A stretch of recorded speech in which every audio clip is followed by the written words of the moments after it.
जैसे नारियों में सतीत्व की महिमा है, ऐसे ही पुरुष में एक पत्नी व्रत की बड़ी भारी महिमा।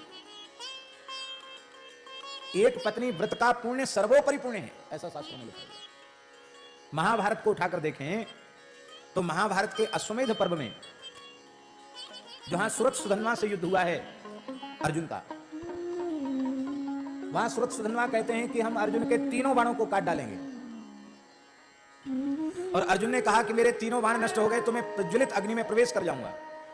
दोनों ओर भक्त हैं, ठाकुर जी को दोनों की मर्यादा बचानी है। क्रमशः अर्जुन के दो बाण काट डाले।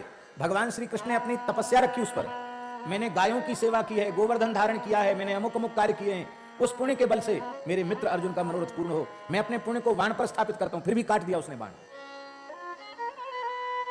जब तीसरा बाण रखा अर्जुन ने, इधर अग्नि जल रही है, दो बाण काट दिए तो तीसरा भी काट देगा। भगवान श्री कृष्ण ने कहा कि मैं कृष्णावतार के संपूर्ण पुण्यों का संकल्प कर चुका हूं, अब मेरे पास कुछ शेष नहीं है, इसलिए मैं अपने मित्र की रक्षा के लिए रामावतार में जो मैंने एक पत्नी व्रत धारण किया था उसका पुण्य मैं अर्पित कर रहा हूं। मेरे एक पत्नी व्रत के पुण्य के प्रभाव से अर्जुन की प्रतिज्ञा सत्य हो।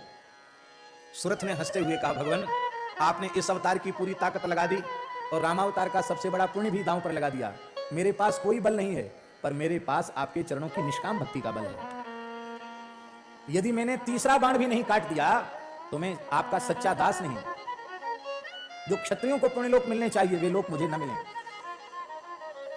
और महाराज जी उसने तीसरा बाण भी काट दिया, पर कटे हुए तीसरे बाण के फलक ने उसका मस्तक काट दिया। तो दोनों की बात रह गई, इधर इसकी बात रह गई, उधर उसकी भी बात रह गई। तो एक पत्नी व्रत इतना बड़ा महत्वपूर्ण व्रत है, प्रायः